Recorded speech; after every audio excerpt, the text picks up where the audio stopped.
perdão. Está a cortar aqui. Ora, muito bem.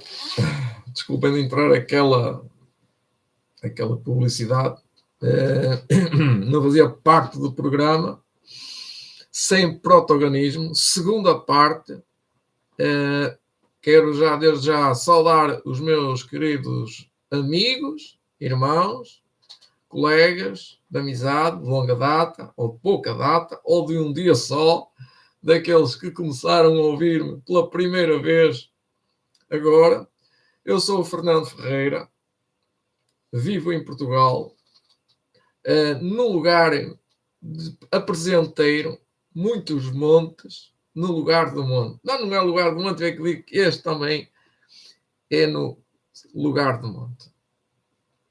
Perto até do Santo Monte. Bem-aventurados os mansos.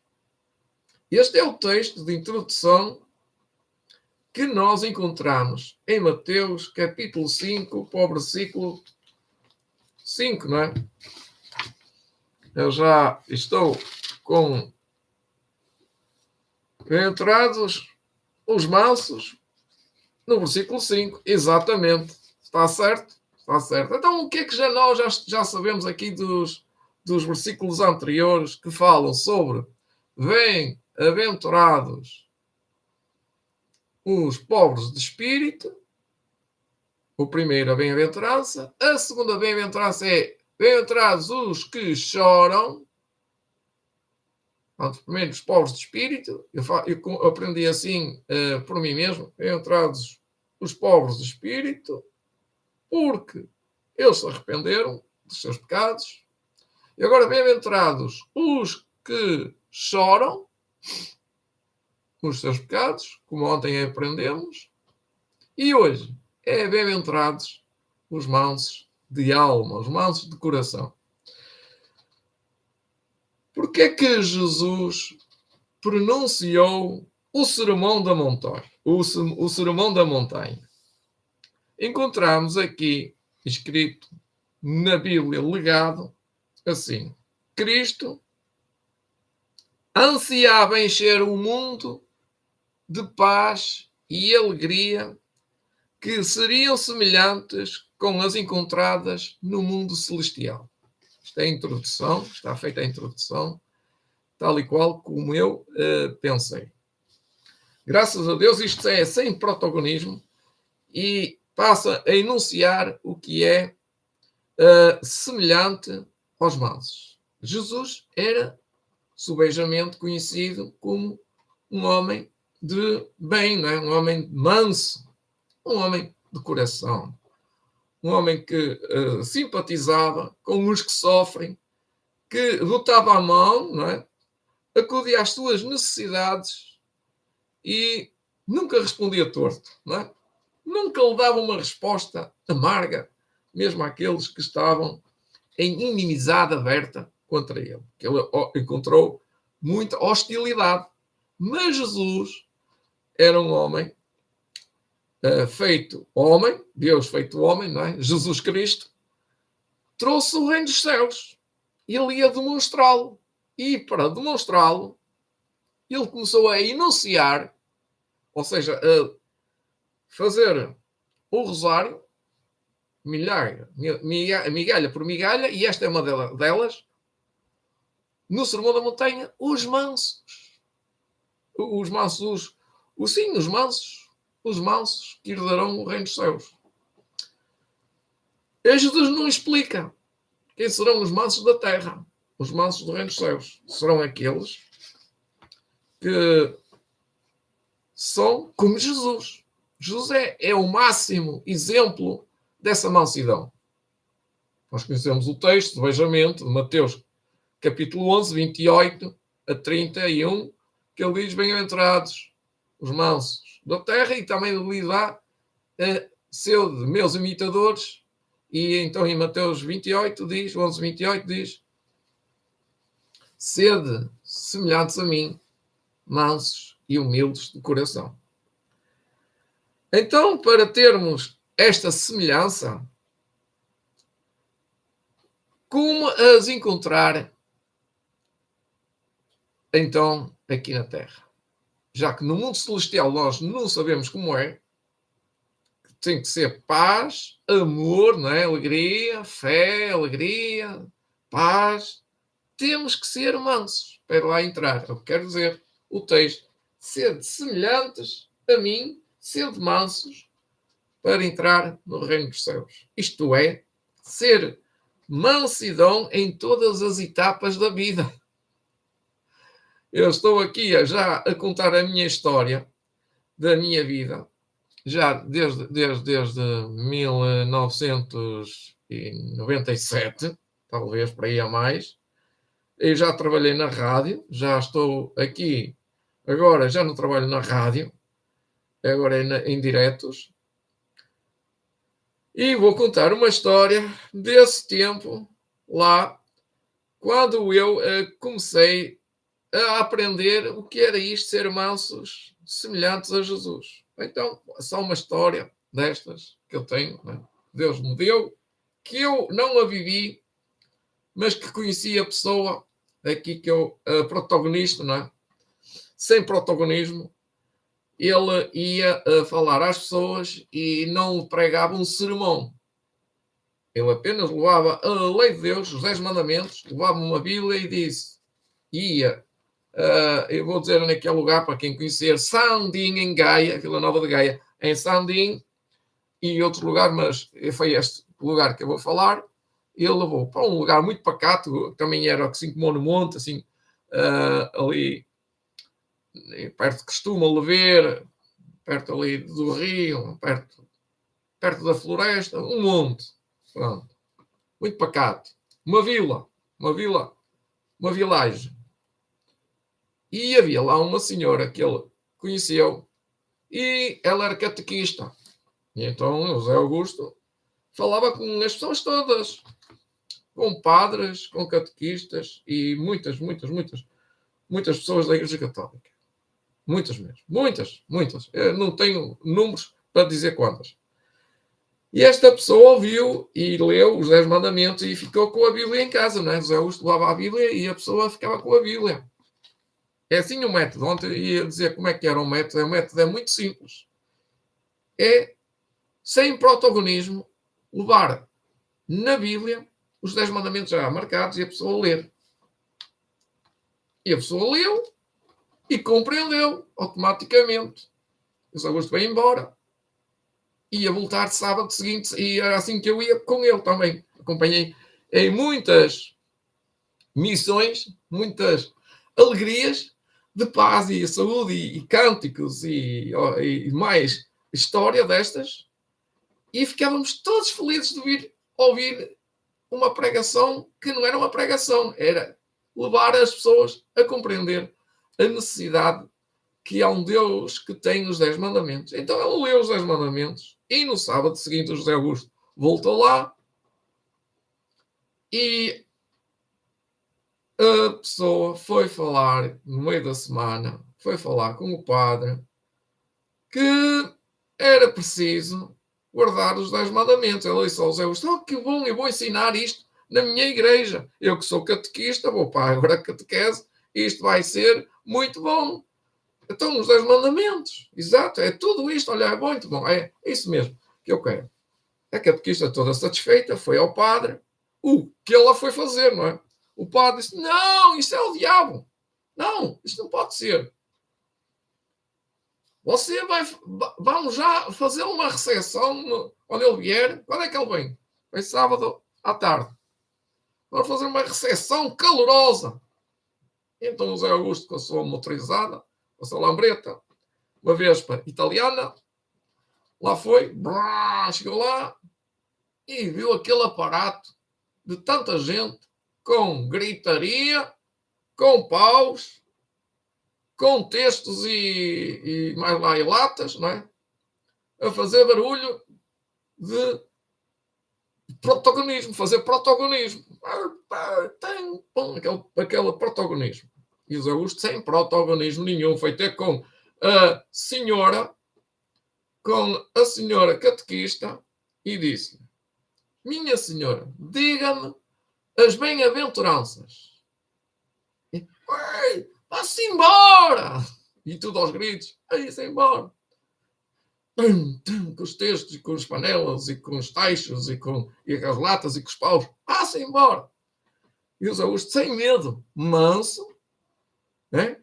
Disse outra vez, perguntou à senhora, à catequista, senhora, diga-me as bem-aventuranças. Vá-se embora! E aquilo não saía.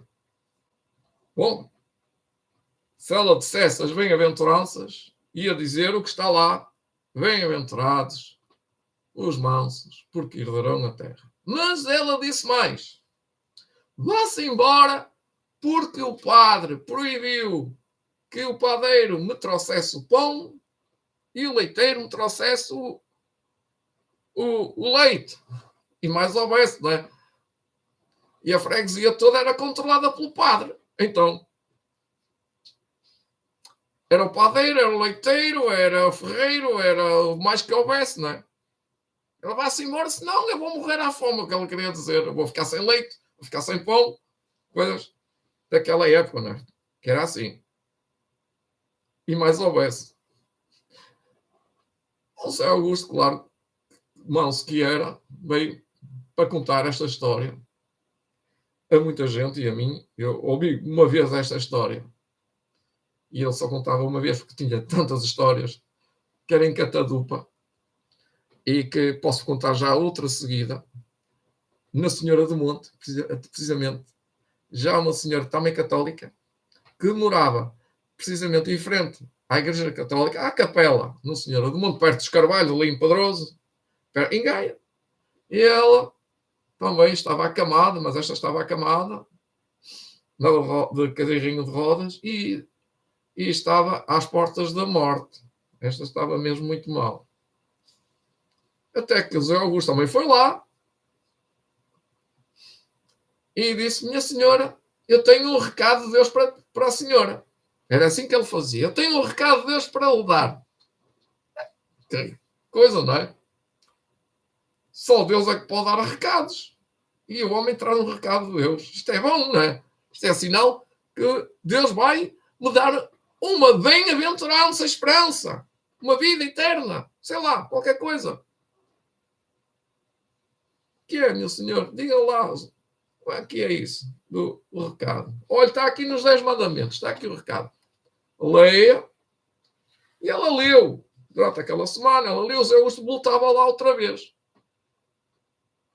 E o Zé Augusto ia lá e não falava nada para a senhora mudar a vida dela.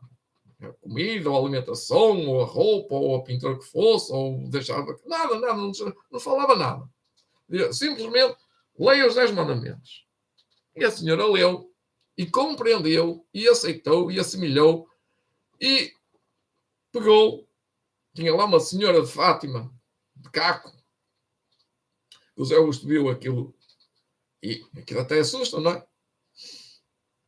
E o Zé Augusto perguntou agora, onde é que está a senhora? A senhora de Caco. A senhora de Caco, disse a senhora, a visita. A que estava a ser visitada. Eu peguei no martelo e... partia. O que você foi fazer isso? Bom, sabia coisas que poderiam acontecer estranhas, era aquela, não é?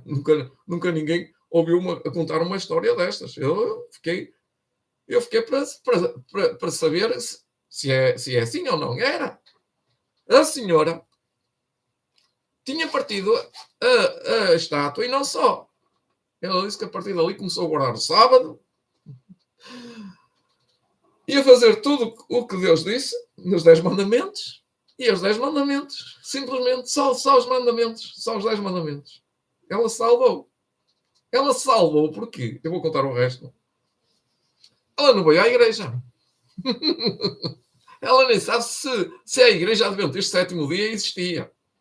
Nem era preciso, não é? Ela estava acamada em casa, não saiu de casa, cadeira de rodas, e quando ela morreu, ela deixou um bilhete debaixo do travesseiro que dizia assim, ninguém chore, porque eu recebi um recado de Deus e me salvei. A nota introdutória dos 10 mandamentos do Zé Augusto para contar que a simplicidade da mansidão não é o protagonismo, não é assustar a pessoa com cataclismos, ou com guerras, ou com vírus, ou com inundações, ou com tsunamis, ou com guerras, ou com fomes ou pestes. Era simplesmente o Evangelho de Jesus Cristo que ressuscita, que lhe dá paz, que lhe dá saúde, que lhe dá esperança, que lhe dá fé. Esta era a maneira, e é a maneira, dos últimos pregadores atuarem no meio desta confusão de protagonistas que só viram vírus de vídeos a falar de vídeos de vírus, que vai vir um vírus e vai vir outro vírus. É só protagonismo que é para confundir, para atrapalhar, para não levar as pessoas a ser mansas. Vão ficar todas a fazer vídeos e a ouvir vídeos de protagonismo. E sem protagonismo, eu conheço o Zé Augusto, mas tinha não assim um sucesso, como eu diria, um sucesso a nível mundial, mas tinha um sucesso sempre onde era ele localizado, seja em Portugal, seja no Brasil, ou então onde ele já tinha ido, em França ou na Alemanha. Onde ele chegava, o campo dele era evangelizado sem protagonismo. E todos o conheciam. Olha, vai ali o menino dizia, vai ali um discípulo de Jesus, um tipo Paulo. Eu vou comentar Helena White, que ela diz: Cristo enchia o mundo e enchia ao ensinando com uma paz e alegria que seriam semelhantes com as encontradas no mundo celestial. São palavras tiradas da Bíblia Legado, na página onde fala das bem-aventuranças. No Sermão do Monte, Cristo apresentou aos seus discípulos os princípios de vasto alcance na lei de Deus, ou da lei de Deus, que é na lei de Deus ou da lei de Deus é igual. E ele ensinou aos seus ouvintes que a lei foi transgredida com pensamentos antes que o desejo do mal fosse praticado. Estamos sob a obrigação de controlar nossos pensamentos e sujeitá-los à lei de Deus. Por acaso, isto foi bem escrito por Deus, para mim, porque a lei de Deus está no Sermão da Montanha. O Sermão da Montanha é uma exposição prática de como deve ser observada a lei de Deus. Como se estivesse envolto em nuvem, ou em uma nuvem de brilho, Cristo, uma nuvem celestial de brilho, celestial, não subia, não é? Mas como se estivesse, Cristo pronunciou do monte de bem-aventuranças suas bênçãos. Portanto, bem-aventurados os mansos, porque eles herdarão, bem-aventurados os mansos, porque eles herdarão a terra. É um contraponto. Ou seja, quem é que herdará a terra? Muitas pessoas pensam que a terra é deles. Alguém diz, isto é meu, esta nação é minha, este território é meu, esta igreja até é minha, ou esta empresa até é minha. O mundo é meu. É terrível, não é? Não é nada. Porque nós viemos sem nada, quando nós viemos não estava nada em nosso nome, e quando nós formos, o nosso nome vai ser apagado dos registros das nossas propriedades. Se é que as temos. Jesus não as tinha. Jesus era um pária, Se nasceram para Ariá, quer dizer que eram pobres. Mas ele disse que o reino dos céus é chegado, que era ele. Ele é que era o reino dos céus. Não era o que estava à volta dele. À volta dele era só doentes. E Jesus veio para os doentes. E como eu costumo dizer, que eu aprendi, quando não consigo dominar a situação, nós não conseguimos dominar nada, não é? Não. Quando as pessoas dizem, vai-te embora, vai-te embora que eu já tenho tudo. O outro também dizia isso. Um homem disse para o José Augusto, quando o José Augusto foi pregar para ele, e outros também, muitos também fazem isso, vá-se embora. E o José Augusto, está quando você ficar doente. Vai ficar doente e depois o José Augusto é que é o doutor da farmácia, mas não é da farmácia lá da rua, é a farmácia de Deus. Que coisa, o que é que fazer, José Augusto? E o José Augusto, olha, botei água. Numa obra, fez isso, forte, assim, um Hércules. Mas imagina. Aí o José Augusto não tinha nada, não tinha medo, era manso. O José Augusto ia falar com ele com mansidão e ele era bruto. Brum, brum. Aí, o José Augusto, está bem, pronto, deixa estar, que Deus já vai atuar. Não sei como, mas alguma coisa, como Deus quiser, Deus vai atuar. E ele, é o homem, não sei quem é, mas não vale a pena esse filme, porque é o nome, olha, o nome é António. Pronto. O homem começou a arder o dente, começou a inchar, a flipar. Ui, quem é que aguenta as dores de dentes? É o que eu digo que já estive. Não há ninguém que aguente. Dizem que a dor de dente é mais forte que dar um filho à luz. Era tão grande a dor que o homem desesperado foi ter com os avós. O que é de fazer? Claro. Se havia qualquer coisa, tinha que ser os avós. Os avós traziam os recados, traziam muitas coisas que eram boas. É por isso que o Zé Augusto era de confiança. E pensou eu, só o Zé Augusto, eu estou aqui desesperado. Como havia lá uma cantina, o Zé Augusto nem pensou nisso. Não? Vá à cantina, pensou que ele ia botar água quente. E botou, só que exagerou. Vá à cantina e bota um bocadinho de água quente, com cuidado. Mas para desinfetar, percebe? Assim, um gargujo, com cuidado, e bota para fora para queimar o vírus, ou a infecção. E o homem chega lá, pede à senhora, aqueles caldeirões a ferver de água quente. Estou a imaginar que eu também trabalhei numa fábrica que tinha aqueles caldeirões, até fervia lá um cordeiro lá dentro. Senhor, dê-me água quente a ferver. Eu não sabia para quê. Deu? E ela,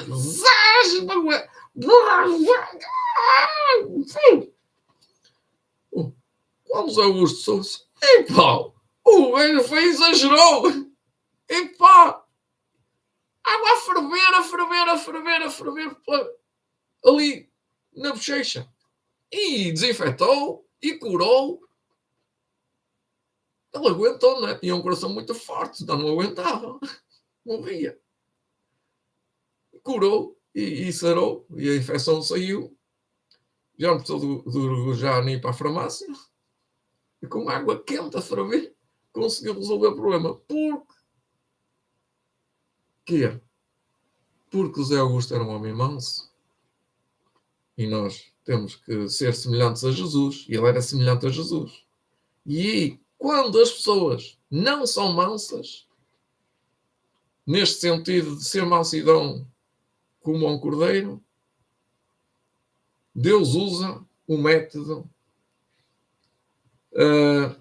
deixa estar, deixa-o andar, que ele vai levar pela cabeça dele. Ele vai aprender pela cabeça dele. E um dia, Jesus contou uma história, é uma parábola, da ovelha perdida. Eu vou contá-la para interpretar aqui a mansidão. E a ovelha era um bocadito rebelde, não é? Esta ovelha que eu estou aqui a falar, a trasmalhada, é uma saltitona que salta para todos os lados e perdeu-se.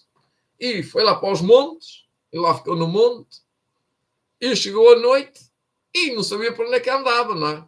Mé! Mé! Chegou a um precipício e ficou ali empecilhada. O pastor contou as 100 e faltava uma. Esse hino de Zé Augusto, as 100 ovelhas, eram 100 ovelhas que o pastor cuidou. E ao contá-las todas, lhes faltava uma.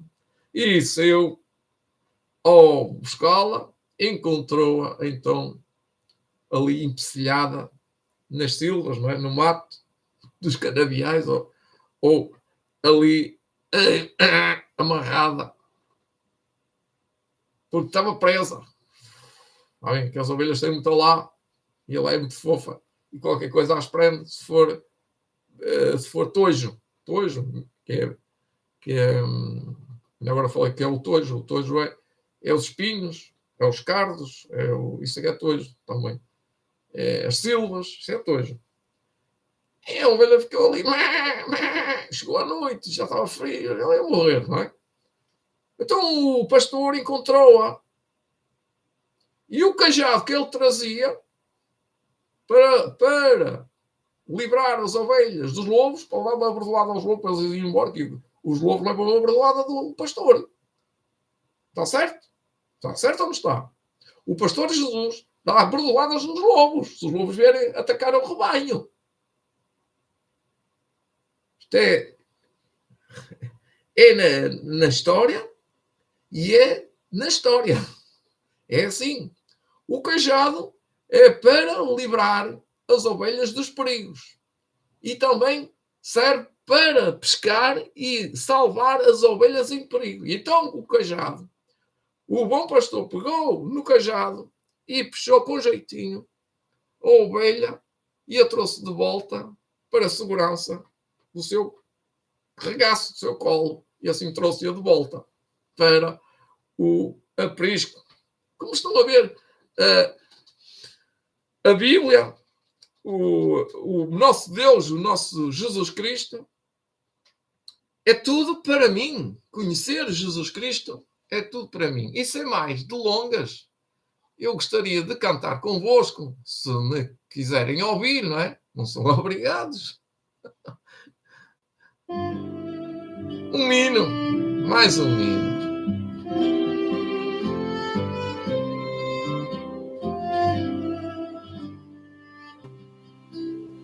Oh, Deus de amor, vimos nós te adorar. Vós, ó nações, rendei louvor. És tu, Senhor, poderoso vencedor. És Criador e Rei sem par. Por teu poder nos criaste, Senhor. Deste-nos vida e perfeição. E ao desviar-nos de teu plano de amor, veio em Jesus a salvação. Teu é o poder e o louvor, nosso Deus. Teu nosso amor fervor também. Qual rocha firme a verdade ficará. Deus eterno, Senhor, amém.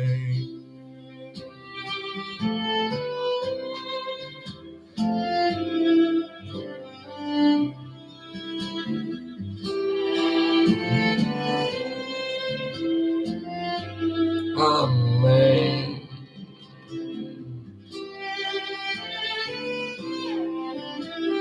Tem mais um, vamos cantar. Muito bem, eu estou a gostar de estar na vossa companhia. Iremos terminar entoando mais um hino.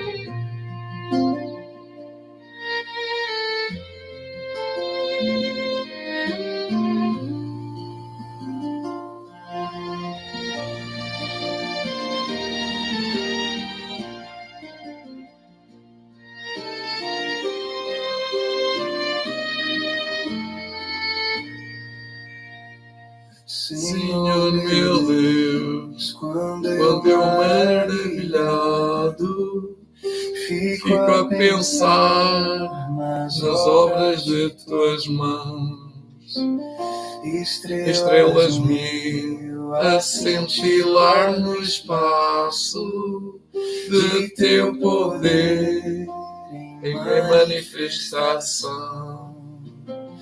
Então minha alma canta a ti, Senhor.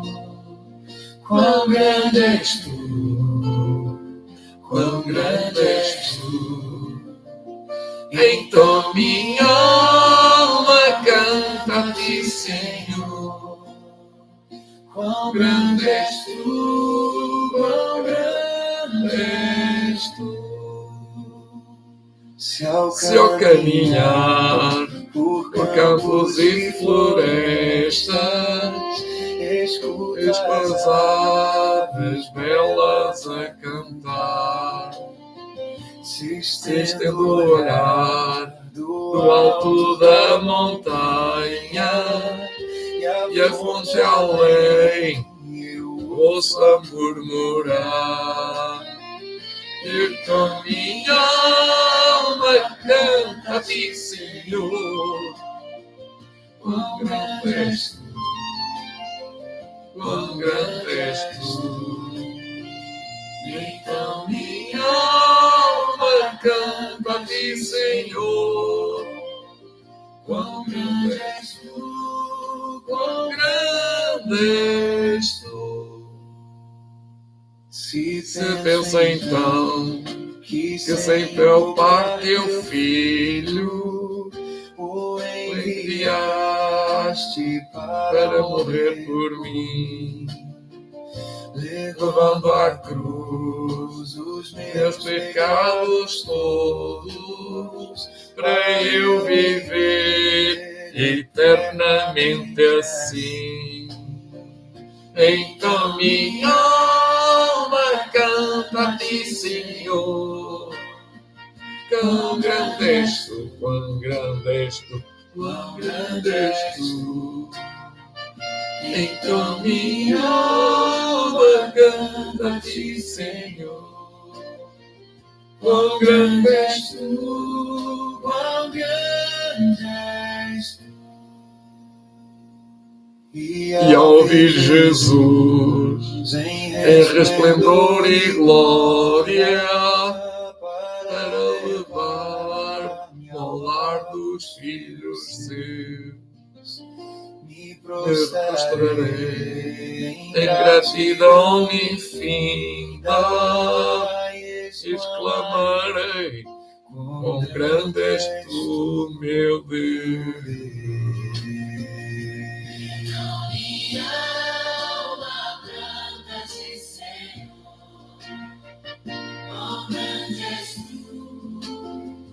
Quão grande és tu.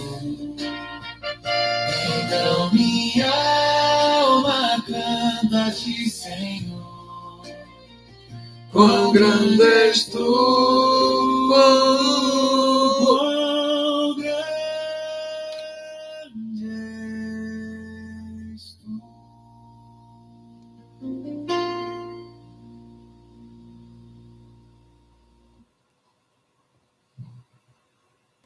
Canal 12, sem protagonismos. Hoje, bem-aventurados os mansos, porque eles herdarão a terra. Já estudamos sobre os pobres de espírito, os que choram seus pecados e do seu povo. Os mansos da alma, em mansidão. Amanhã continuaremos. têm sede e fome de justiça. Depois, os misericordiosos, os limpos de coração, os pacificadores e, por fim, os que sofrem perseguição por causa da justiça. Conheça mais da Bíblia, estude a Bíblia e, como conclusão, leia o Salmo 91 sempre. E, para finalizar, para dar a minha conclusão, eu leio um texto que diz sobre os mansos, sobre a mansidão. O apóstolo Paulo tem um texto formidável que não se esgota, relendo e repetindo e orando com ele. Eu oro nas palavras deste texto de Filipenses, capítulo 2, versículo 3 e em diante. Podemos ler este capítulo. Nada façais por contenda ou por vanglória, sem protagonismos, o que ele está a querer dizer, mas por humildade, que é a mansidão. Cada um considera os outros superiores a si mesmos. Ou a si mesmo, perdão. Não atente cada um para o que é seu, propriamente, mas cada qual atente também para o que é dos outros. Portanto, de sorte que haja em vós o mesmo sentimento que eu também em Cristo Jesus, que era manso e humilde de coração, que sendo em forma de Deus, não teve por usurpação ser igual a Deus, mas aniquilou-se a si mesmo, tomando a forma de servo, fazendo-se semelhante aos homens. E achando-se na forma de homem, humilhou-se a si mesmo, sendo obediente até à morte e morte de cruz. Pelo que também Deus o exaltou soberanamente e lhe deu um nome que é sobre todo nome, para que ao nome de Jesus se dobre todo o joelho dos que estão nos céus e na terra e debaixo da terra. Portanto, fico por aqui, concluindo: nada façais por vanglória, sem protagonismos. É isso que quer dizer. Com aquele sentimento que estamos a fazer ou que estamos a realizar alguma coisa com o intento de ser os melhores na praça do espírito da igreja ou dos vídeos que existem por aí. Não, não é essa a questão. A questão é: o Evangelho eterno tem que ser proclamado pela palavra de Deus, pelos Evangelhos, propriamente dito. Eu refiro-me a este Evangelho de Jesus Cristo, que é, segundo a minha ótica, segundo o Espírito Santo também, a carta magna, os recados de Deus para nós, para mim, para ti e para o mundo. Nós possamos terminar com graças a Deus e glória a Deus.